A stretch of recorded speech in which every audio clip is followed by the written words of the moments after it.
अथ पञ्चचत्वारिंशः सर्गः। अमृतोत्पत्तिः। विश्वामित्रावचः श्रुत्वा राघवः सह लक्ष्मणः विस्मयं परमं गत्वा विश्वामित्रमथाब्रवीत्। अत्यद्भुतमिदं ब्रह्मन् कथितं परमं त्वया। गङ्गावतरणं पुण्यं सागरस्यापि पूरणं। क्षणभूतेव नवरात्रिः संवृत्तेयं महातपः। इमां चिन्तयतोः सर्वां निखिलेन कथां तव। तस्या सा शर्वरी सर्वा सह सौमित्रिणा तदा। जगामा चिन्तयानस्या विश्वामित्रकथां शुभां। ततः प्रभाते विमले विश्वामित्रं महामुनिम् उवाच राघवो वाक्यं कृताह्निकमरिन्दमः। गता भगवती रात्रिः श्रोतव्यं परमं श्रुतं। तरामा सरितां श्रेष्ठां पुण्यां त्रिपथगां नदीं। नौरेष हि सुखास्तीर्णा ऋषीणां पुण्यकर्मणां। भगवन्तमिह प्राप्तं ज्ञात्वा त्वरितमागता। तस्य तद्वचनं श्रुत्वा राघवस्य महात्मनः सन्तारां कारयामासा सङ्घर्षी स राघवः। उत्तरं तीरमासाद्य सम्पूज्यार्षिगणं तदा। गङ्गाकूले निविष्टास्थे विशालां ददृशुः पुरीं। ततो मुनिवरस्तूर्णं जगामासः राघवः। विशालां नगरीं रम्यां दिव्यां स्वर्गोपमां तदा। अथ रामो महाप्राज्ञो विश्वामित्रं महामुनिं पप्रच्छा प्राञ्जलिर्भूत्वा विशालामुत्तमां पुरीं। कतरो राजवंशोऽयं विशालायां महामुने। श्रोतुमिच्छामि भद्रन्ते परं कौतूहलं हि मे। तस्य तद्वचनं श्रुत्वा रामस्य मुनिपुङ्गवः आख्यातुं तत्समारेभे विशालस्य पुरातनं। श्रूयतां रामचक्रस्य कथां कथयतः श्रुताम्। अस्मिन् देशे तु यद्वृत्तं शृणु तत्त्वेन राघव। पूर्वं कृतयुगे रामादितेः पुत्रः महाबलाः। अदितेश्च महाभागा वीर्यवन्तः सुधार्मिकाः। ततस्तेषां नरव्याघ्रा बुद्धिरासीन्महात्मनाम्। अमरा अजराश्चैव कथं स्यामानि रामयाः। तेषां चिन्तयतां रामा बुद्धिरासीन्महात्मनां। क्षीरोदतमथनं कृत्वा रसं प्राप्स्यम तत्र वै। ततो निश्चित्य मथनं योक्त्रं कृत्वा च वासुकिं। मन्थानं मन्दरं कृत्वा ममन्थोरविमितौजसः। अथ वर्षसहस्रेण योक्त्रं सर्पशिरांसि च। वमन्त्यतिविषं तत्र ददंशुर्दशनैः शिलाः। उत्मपाताग्निसङ्काशं हालाहलयं महाविशं। तेन दग्धं जगत्सर्वं सदेवासुरमानुषम्। अथ दैवा महादेवं शङ्करं शरणार्थिनः। जग्मुः पशुपतिं रुद्रं त्राहि त्राहीति तुष्टुवुः।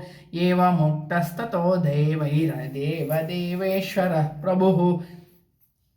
प्रादुरासीत्ततोऽत्रैव शङ्खचक्रधरो हरिः। उवाचैनं स्मितं कृत्वा रुद्रं शूलभृतं हरिः।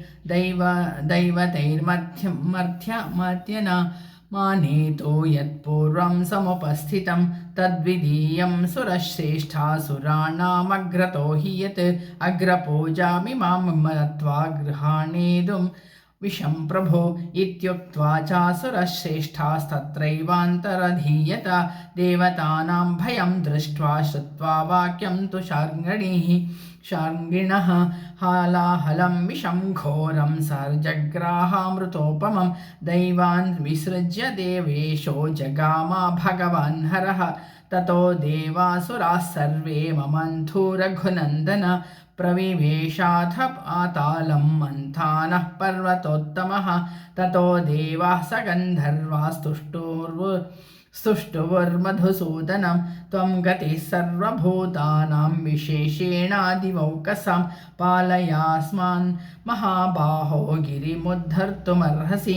इति श्रुत्वा हृषीकेशः कामं रूपमास्थितः पर्वतं पृष्ठतः कृत्वा शिष्ये तत्रोदधौ हरिः पर्वताग्रं तु लोकात्मा हस्तेनाक्रम्य केशवः देवानां मध्यतः स्थित्वा ममन्था पुरुषोत्तमः अथा वर्षसहस्रेण आयुर्वेदमयः पुमान् ओदतिष्ठत् सुधर्मात्मा सदण्डं सकमण्डलुः पूर्वं धन्वन्तरी रामा अप्सराश्चासु वर्चसः अप्सो निर्मथना देवा रसात्तस्माद्वरास्त्रियः उत्पेतुर्मनुजश्रेष्ठः तस्मादप्सरसो भवन् षष्टिकोट्यो भवंस्तासामप्सरां सुवर्चसाम् असङ्ख्येयास्तु काकुत्स्था यास्तासां परिचारकाः न तास्मा प्रतिगृह्णन्ति सर्वे ते देवदानवाः अप्रतिग्रहणात्ताश्च सर्वाः साधारणस्मृताः वरुणस्य ततः कन्या वारुणी रघुनन्दन उत्पपाता महाभागा मार्गमाणा परिग्रहं दितेः पुत्रानतां रामा जगृहुर्वरुणात्मजाम् अदितेस्तु सुता वीरा जगृहुस्तानमन्दितां असुरास्तेन दैतेयाः असुरास्तेनादितेः सुताः हृष्टा प्रमुदिताश्च सन्मारुणी ग्रहणात् सुराः उच्चैश्रवाः यः श्रेष्ठो मणिरत्नं च कौस्तुभम् उदतिष्ठन्नरश्रेष्ठा तथैवामृतमुत्तमम् अथ तस्य कृते रामा महानासीत् कुलक्षयः अदितेस्तु ततः पुत्रादितेः पुत्रानसूदयन् एकतोऽभ्यागमन् सर्वे ह्यसुरा राक्षसैः सह युद्धमासीन्महाघोरं वीरात्रैलोक्यमोहनं यदा क्षयं गतं सर्वं तदा विष्णुर्महाबलः अमृतं सोहरत्तूर्णं मायामास्ताय मोहिनीम् एतदाभिमुखं विष्णुम् अक्षय्यं पुरुषोत्तमं सम्पिष्टास्ते तदा युद्धे विष्णुना प्रभविष्णुना अदितेरात्मजा वीरादितेः पुत्रान्निजघ्निरे तस्मिन् युद्धे महाघोरे दैतेयादित्ययोर्भृशं निहत्यादितिपुत्रांश्च राज्यं प्राप्य पुरन्दरः शशासामुदितो लोकान् सर्षिसङ्घान् सचारणान्। तत्सदिति श्रीमद् रामायणे वाल्मीकिये आदिकाव्ये चतुर्विंशतिसहस्रिकायां संहितायां बालकाण्डे अमृतोत्पत्तिः नाम 45 सर्गः अथ 46 सर्गः।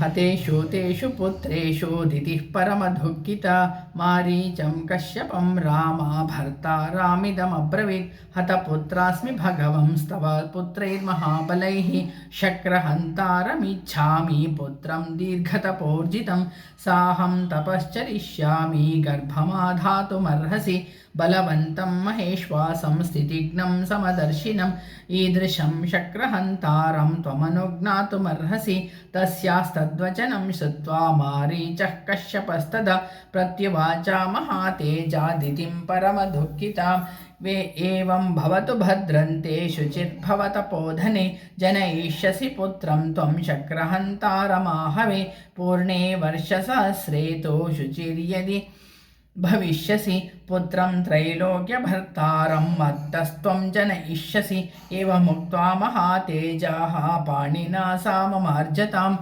सामालभ्या ततः स्वस्तिस्त्युक्त्वा सा तपसे ययौ गते तस्मिन्नरश्रेष्ठादितिः परमहर्षिता कुशप्लवं समासाद्य तपस्तेपे सुदारुणं तपस्तस्यां हि कुर्वत्यां परिचर्यां चकारः सहस्राक्षो नरश्रेष्ठा परया गुणसम्पदा अग्निं कुशान् काष्ठमुपः फलं मूलं तथैव च न्यवेदयत्सहस्राक्षो यच्छान्यदपि काङ्क्षितं गात्रसंवाहनैश्चैव श्रमापनयनैस्तदा शक्रः सर्वेषु कालेषु दितिं परिचचारः पूर्णे वर्षसहस्रे तु दशोने रघुनन्दन दितिः परमसम्प्रीता सहस्राक्षमथाब्रवीत् तपश्चरन्त्या वर्षाणि दशवीर्यवताम्बरा अविशिष्टानि भद्रन्ते भ्रातरं द्रक्ष्यसे सतः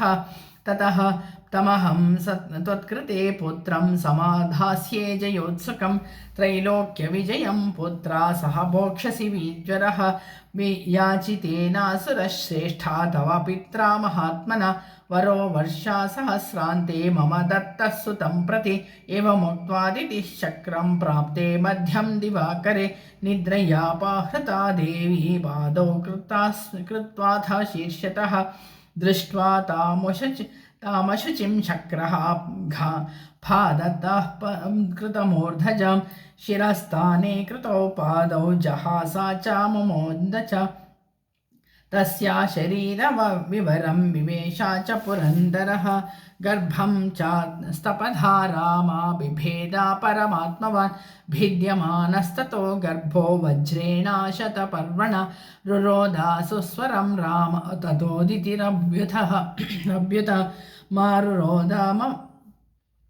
मारुदो मारुदश्चेति गर्भं शक्रोऽभ्यभाषत बिभेदा च महातेजा रुदन्तामपि वासवः न हन्तव्यो न हन्तव्या इत्येवं दितिरब्रवीत् निष्पपाता ततः शक्रो मातुर्वचनगौरवात् प्राञ्जलिर्वज्रसहितो दिशं दितिं शक्रोऽभ्यभाषत अशुचिर्देवी सुप्तासी पादयोः कृतमूर्धज तदन्तरमहं लब्ध्वा शक्रहन्तारमाहवे अभिदं सप्तधा देवी तन्मे त्वं क्षन्तुमर्हसि। ओम तत्सदिति श्रीमद् रामायणे वाल्मीकि आदिकाव्ये चतुर्विंशतिसहस्रिकायां संहितायां बालकाण्डे दितिगर्भभेदो नाम षट्चत्वारिंशः सर्गः अथ सप्तचत्वारिंशः सर्गः विशालागमनं सप्तधातु कृते गर्भे दितिः परमदुःखिता सहस्राक्षं दुराधर्षं वाक्यं सानुनयाब्रवीत्